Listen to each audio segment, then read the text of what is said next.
Trayan ng musik, dinadagdagan naman nila ang tanda ng kanilang pagkapahamak sa kanilang mga gawa. Hindi ka makakita ng kabutihan kung masama ang mata mo. Kailangan mo ng pagbabagong sa iyong puso at isip. Listen up, let's talk about the truth. Habang tayo ay nusik, sila'y nagiging lalong masama. Pinanadagan nila ang tanda na kanilang pagkapahamak sa kanya lamang nagawa. Siya'y nagiging lalong malala. Hindi ka makakita ng kabutihan kung masama ang mata mo. Kailangan mo ng pagbabagbong sa iyong puso at isip. Tignan mo ang iyong sarili at baguhin mo ang iyong landas upang makita ang kabutihan at maiwasan ang kasamaan. Sila'y naglalakad sa kadiliman at hindi nakakakita ng liwanag. Habang tayo ay luwalakad sa liwanag at nakakakita ng katotohanan, tayo hindi dapat matakot sa mga pagsubok na dumating, kundi tayo dapat magtiwala sa Diyos na ating Ama.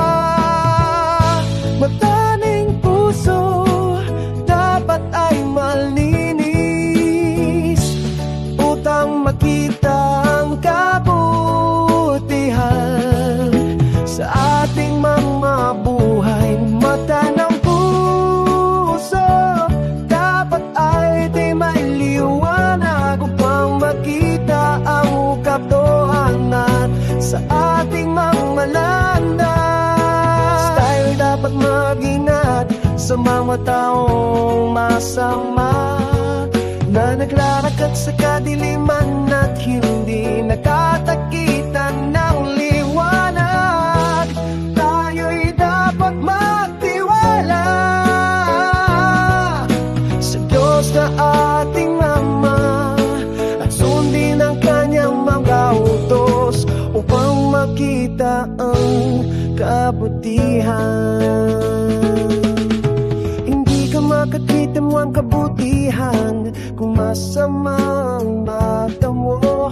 Kailangan mo ng pagbabagbong sa iyong puso at isip. Tignan mo ang iyong sarili at baguhin mo ang iyong landas upang makita ang kabutihan at maiwasan ang kasamaan. Sila'y naglalakad sa kadiliman at hindi nakakakita ng liwanag. Habang tayo ay walakad sa liwanag at nakakakita ng katotohanan, tayo hindi dapat magtiwala sa Diyos na ating Ama. Mata ng puso dapat ay malinis upang makita ang kabutihan sa ating mga buhay. Tayo'y dapat magtiwala sa Diyos na ating Ama at sundin ang kanyang mga utos upang makita ang